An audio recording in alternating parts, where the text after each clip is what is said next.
ये नियम केवल बैसाख के महीने में होता है, इसको बाकी के महीने में नहीं किया जाता है। इसको बाकी के महीने में नहीं करते। अष्टमी केवल तिथि को शिव सप्त तीर्थ का जो नियम है वो अपने जीवन में धारण करें। और हम तो कहेंगे शिव महापुराण की कथा श्रवण करने वाले प्रत्येक बेटा बेटी से, शिव महापुराण की कथा सुनने वाले प्रत्येक शिव भक्त से हम तो कहेंगे कि शरीर में कोई रोग नहीं भी है, संतान की प्राप्ति नहीं भी चाहिए, उच्च शिक्षा के लिए आप कर रहे हैं, अपने जीवन की खुशहाली के लिए कर रहे हैं, तो शिव का सप्त तीर्थ अनुष्ठान अवश्य करें, अवश्य करें और अपने जीवन को सार्थक करें। धन्य। बैसाख के महीने में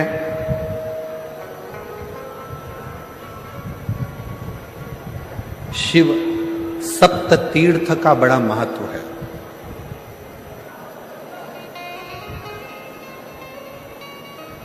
जिस नारी को 30 साल हो गए हों, बच्चे नहीं हों, 35 साल हो गए हों, संतान नहीं हो, 25 साल हो गए, 20 साल हो गए, संतान का सुख ना हो, और डॉक्टर ने कह दिया कि कोई बहुत बड़ी बीमारी किसी व्यक्ति को है, रोग बड़ा, बीमारी बड़ी है, और उस बीमारी का कोई हल, उस रोग का कोई हल नहीं दिख रहा, कोई हल नजर ना आ रहा,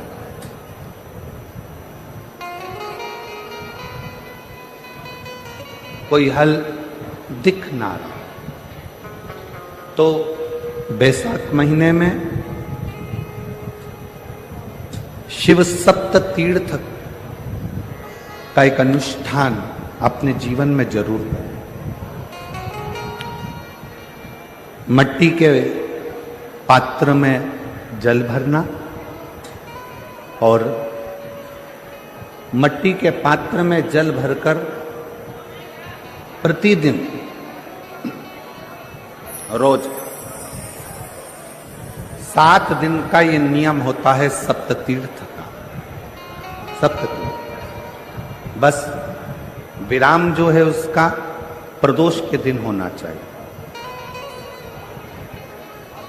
और बैसाख के महीने में जब आप सप्त तीर्थ का अनुष्ठान करें, 1 घड़ा जल का रोज भरें प्रतिदिन, और 1 बेलपत्र, 1 शमी पत्र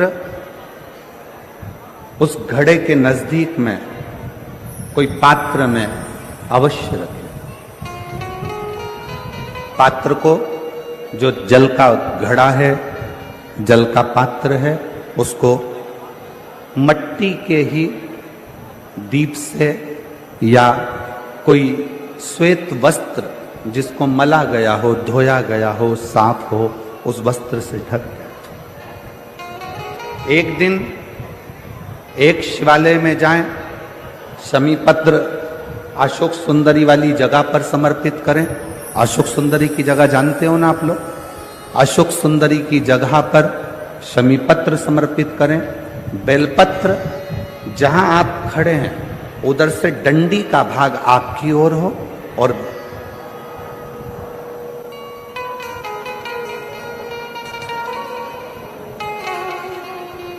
जहां आप खड़े हैं वहां डंडी का भाग आपकी ओर हो और बेलपत्र शिव जी को समर्पित करा जाए। फिर जो मट्टी के पात्र में जल है वो भगवान शंकर को अपनी कामना कर कर शिव जी को समर्पित कर दो। संतान के लिए कर रहे हो तो वहीं से जल को एक कटोरी में, एक पात्र में झेल लीजिए। उस जल का आधा भाग नंदी के पास बैठकर आप ग्रहण कर लो, आधा भाग अपने पति को देना प्रारंभ कर दो। कोई रोग के लिए कर रहे हो, किसी बीमारी के लिए कर रहे हो, तो वो जल आप अपने घर की देहली में प्रवेश करने के पहले अपने मुख में उसको ग्रहण कर लें। एक दिन में एक शिवालय, दूसरे दिन दूसरा शिवालय, तीसरे दिन तीसरा शिवालय। अगर अपने नगर में, अपने गांव में, अपने क्षेत्र में 7 शंकर के मंदिर नहीं हो, यदि अपने गांव में, अपने नगर में, अपने क्षेत्र में 7 शंकर के शिवालय नहीं हो, तो मिट्टी का शिवलिंग बनाकर उस पे चढ़ाओ, पर रोज एक शिवालय अलग होना चाहिए। प्रति प्रदोष के दिन जब आप इस सप्त तीर्थ का विराम करेंगे, उस समय पर जल, जब प्रदोष काल आए, प्रदोष काल का जब समय हो जल चढ़ाओ सुबेरे, और प्रदोष काल का जब समय हो उस जल का पान उस प्रदोष काल में कर लेना। प्रदोष को, जो प्रदोष काल में उस जल को शंकर का पंचाक्षर मंत्र नमः शिवाय, षडाक्षर मंत्र ओम नमः शिवाय या श्री शिवाय नमस्तुभ्यम बोलकर प्रदोष काल में उस जल का पान करें। बाबा को प्रार्थना करें, शिव से विनय करें। ये नियम केवल बैसाख के महीने में होता है, इसको बाकी के महीने में नहीं किया जाता है। इसको बाकी के महीने में नहीं करते, केवल बैसाख। अब जरा माताएं बड़ा ध्यान लगाकर सुनिएगा, कथा चूके ना। आपको 10 जगह जाकर सिर नवाने की जरूरत ना पड़े, एक महादेव के चरणों से ही आपका आनंद सुख प्राप्त हो जाए। एक मट्टी का पात्र, और मट्टी का अगर कोई कलश है छोटा सा, उस कलश के ऊपर तांबे का कलश,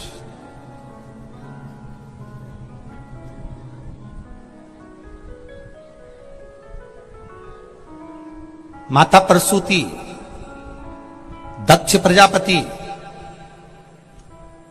और माता वीरणी, इन तीनों का स्मरण कर कर, जो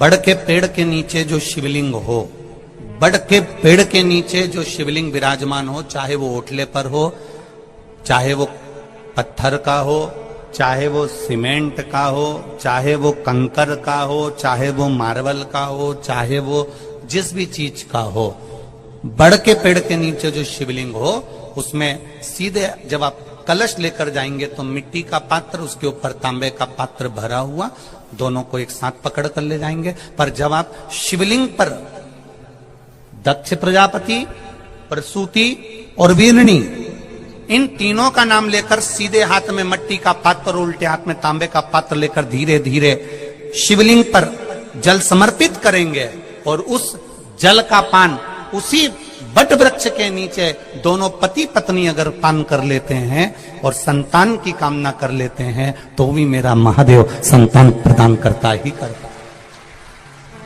पर ये जो क्रम किया जाता है, ये केवल बैसाख के महीने में ही किया जाता है, इसके सिवाय इसको आप अन्य महीनों में नहीं कर सकते, केवल एक बैसाख में। और हम तो कहेंगे बैसाख महीने की जब शिवरात्रि आए या बैसाख महीने में अष्टमी तिथि आ जाए या बैसाख महीने में सोमवार का दिन पड़ी जाए, तो प्रयास करना कि आप संतति के लिए, संतान के लिए आप ये प्रयोग कर सकें।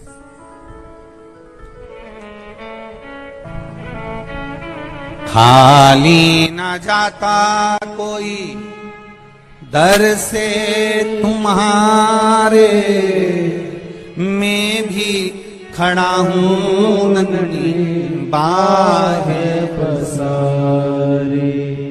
बाबा आपके चरणारविंद का रस तत्व हमें प्राप्त। प्रसूति शिव महापुराण की कथा जितनी भी माताएं सुन रही हैं, जिनके घर में 30-30 साल तक औलाद भी नहीं हुई हो, 15 साल, 18 साल, 10 साल, 20 साल, अगर संतान का सुख भी नहीं है, तो वे विश्वास करता है जिसने 7 दिन की प्रसूति शिव महापुराण की कथा 7 दिन की अगर पूरी भले मोबाइल पर सुने, चाहे टीवी पर सुने, चाहे पंडाल में सुने, कामना कर कर झोली पसार कर अगर दिल से सुनेगी तो ये झोली भले 30 साल क्यों ना हो गए हो तो भी वो भरेगा जरूर, ये निश्चित है। बैसाख के महीने में पार्थिव शिवलिंग के निर्माण का, और उसमें एक बात कही गई कि जब संसार का मनुष्य मृत्यु लोक में रहने वाला मानव, मृत्यु लोक में रहने वाला मनुष्य मिट्टी के शिवलिंग का निर्माण करता है, पार्थिव शिवलिंग का निर्माण करता है, और जिस घर में पार्थिव शिवलिंग का निर्माण होकर उसकी पूजन होती है, घर का सदस्य उस पर अगर एक बूंद जल समर्पित कर देता है तो जितने घर के सदस्य होते हैं उस पार्थिव शिवलिंग के निर्माण को करने वाले होते हैं, पूजन करने वाले होते हैं, उनको 6 महीने तक किसी बड़ी बाधाओं को झेलना नहीं पड़ता, वो दुख अपने आप कट जाएगा। बैसाख का महीना चल रहा है, शंकर के शिवालय में जाओ, शिव के शिवालय में 3 स्थानों का स्पर्श अवश्य जरूर।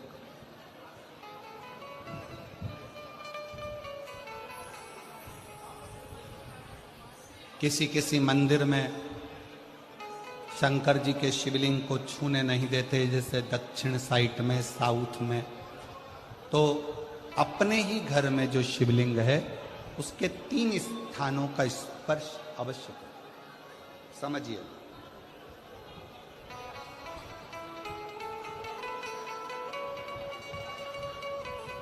पहला शंकर भगवान के जहां से जल बहता है उस स्थान, ये जलाधारी है, जल बहता है, ये शिवलिंग है, यहाँ से जो पानी नीचे की ओर जाता है उस स्थान का स्पर्श अवश्य करें। दूसरा, शिवलिंग का जो गोल भाग है उस गोल भाग में कहीं पर भी अपनी हथेली का स्पर्श अवश्य करें। तीसरा, शंकर भगवान के शिवलिंग का जो ऊपर का भाग है वहां अपने अस्त्र का स्पर्श अवश्य करें। तीनों स्थान पर ब्रह्मा, विष्णु और महेश का स्मरण करते हुए जब बैसाख महीने में आप शंकर भगवान को जल समर्पित करें। शिव जी को जब बैसाख के महीने में जल दिया जाए तो दोनों हाथ से अंजलि में कलश रखकर शंकर भगवान की अपने हाथ की अंजलि में जल रखकर शिव जी को जल अवश्य समर्पित करें। 2 चीजें बड़ा स्मरण में रखिएगा। एक, बैसाख महीने में मट्टी के पात्र का जल, अभी क्या चल रहा है? फागुन। अभी क्या चल रहा है? फागुन। जब बैसाख का महीना आए ना,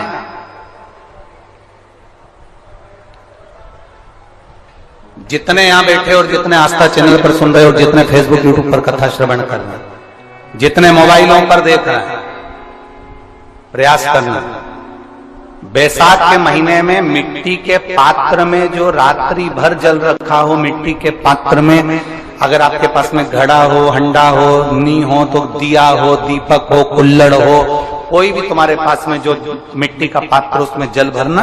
वो जल बैसाख के महीने की किसी भी सोमवार के दिन, किसी भी सोमवार के दिन, बैसाख महीने या किसी प्रदोष के दिन या बैसाख महीने के शिवरात्रि के दिन, वो मिट्टी के पात्र का जल अपने घर के प्रत्येक व्यक्ति का स्पर्श कराकर उस मिट्टी के पात्र के जल को तांबे के पात्र में डाल लीजिए और घर के प्रत्येक व्यक्ति का स्पर्श करा लीजिए और शंकर भगवान पर कुंदकेश्वर महादेव के नाम से समर्पित करिए। कुंदकेश्वर महादेव। कभी जीवन में पीछे पलट कर देखने की जरूरत नहीं पड़ेगी, आप उन्नति की सीढ़ी की ओर बढ़ते चले जाएंगे।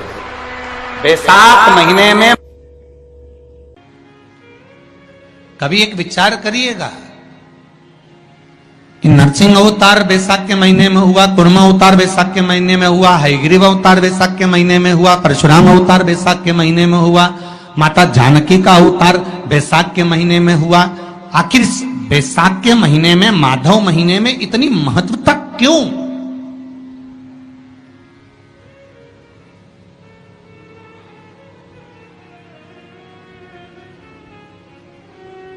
बैसाख के महीने में पड़ने वाली एकादशी, चतुर्थी, प्रदोष,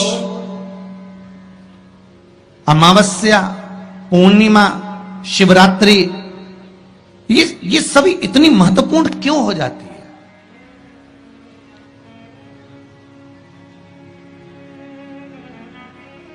इसकी महत्वता इतनी प्रबल क्यों हो जाती है? किस लिए? क्योंकि बैसाख का जो महीना पड़ता है, सूर्य की संपूर्ण तपन, सूर्य देव अपने पूर्ण तेज के साथ में, पूर्ण तेज के साथ में मृत्यु लोक के निवासियों पर, चाहे जलचर हो, थलचर हो, वायुचर हो, चाहे जो जीव हैं, उस पर जब किरण फेंकते हैं तो संसार का जो मनुष्य है उस पर जब ताप पड़ता है तो ताप पड़ने के कारण उसके मुख से भगवान का नाम निकल ही जाता है, स्मरण नाम निकल ही जाता है। जब उसके मुख से भगवान का नाम निकलता है तो वो भगवान की शरणागति